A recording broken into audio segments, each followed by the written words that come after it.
Hey, what's going on, everyone? My name is Eric. This is the Road to Freedom. Thanks for joining me. Okay, so last video we talked. I kind of digged a little bit too much into doubt. It's important. It's against the strategy.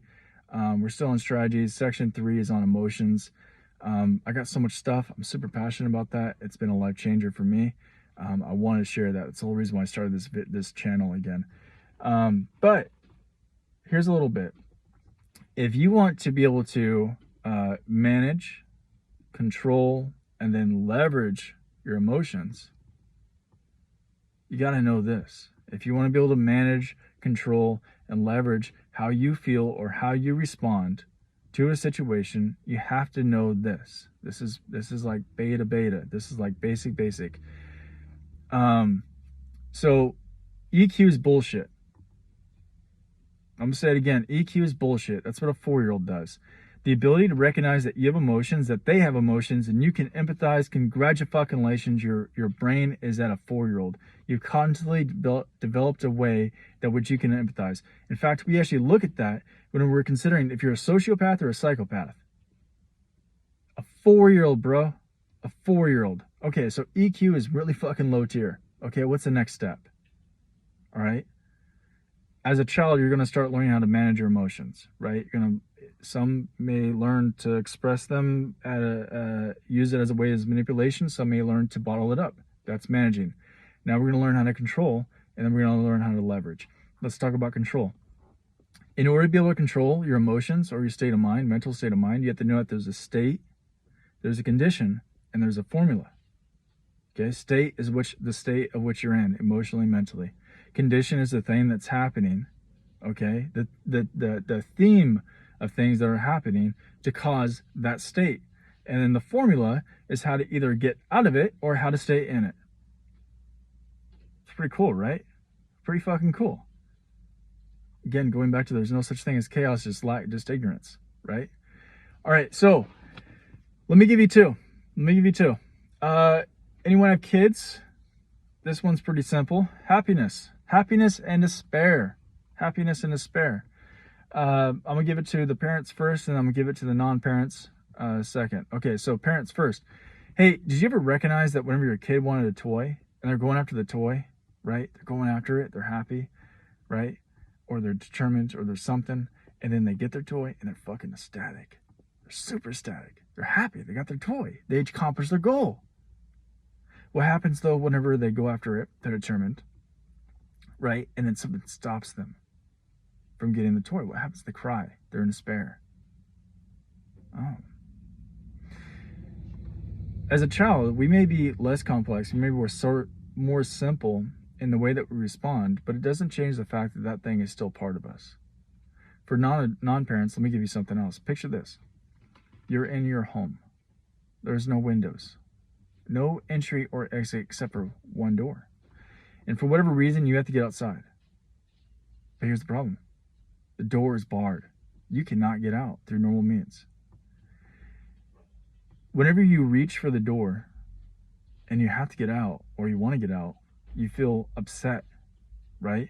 You'd feel upset. Shit, can't get out. But what happens if you went over, around, through, or under the door and you're able to get outside? What would you feel? You'd feel happiness, right? So that tells us a lot about the state of which, or the condition at which we experience, the condition at which we experience happiness.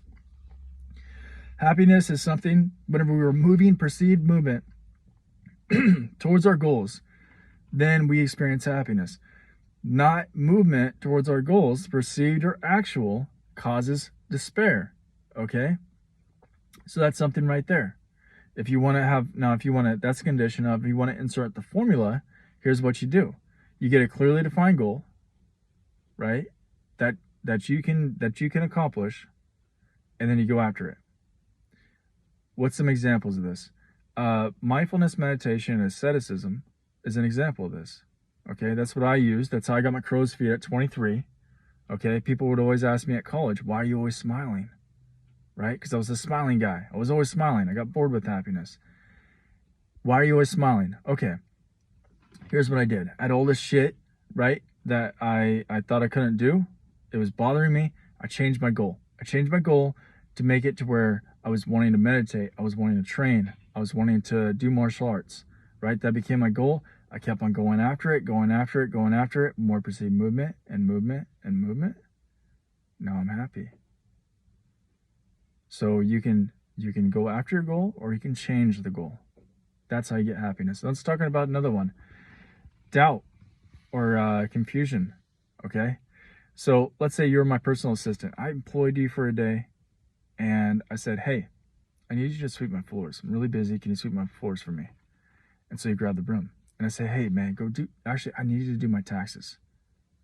And so you go to the computer. And I'm like, no, fuck, I got someone showing up and I need to get some food. I need to cook. I need to get ready for them. And so you go to the store.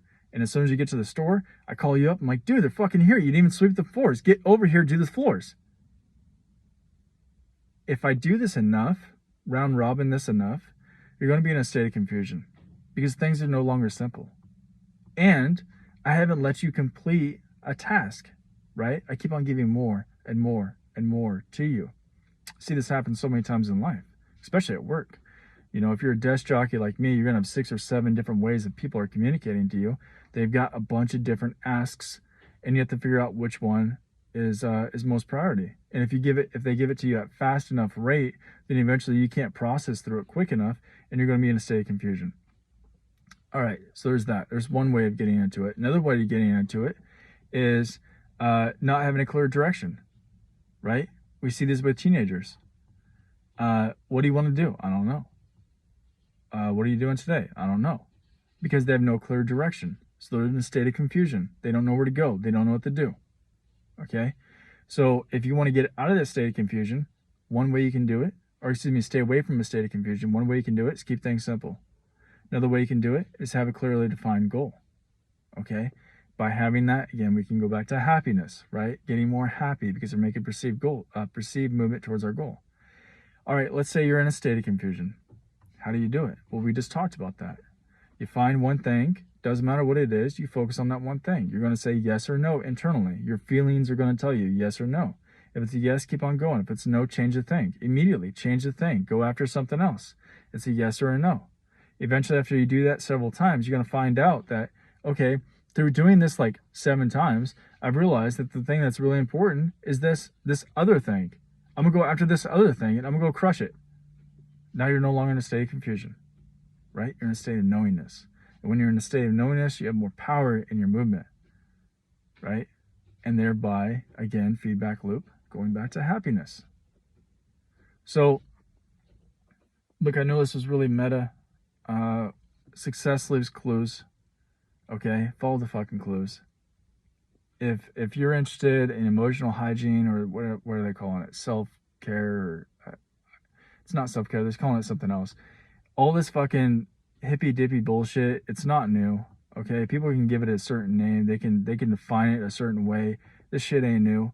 People have been doing it for thousands of years. All you got to know is that there's a state, a condition, and a formula. If you do that, then you can be able to manage, control, and then learn how to leverage that section 3, how to leverage your emotions whenever you're going for shit, whenever you're going for goals. All right. So this is The Road to Freedom. My name is Eric. Thanks for joining me.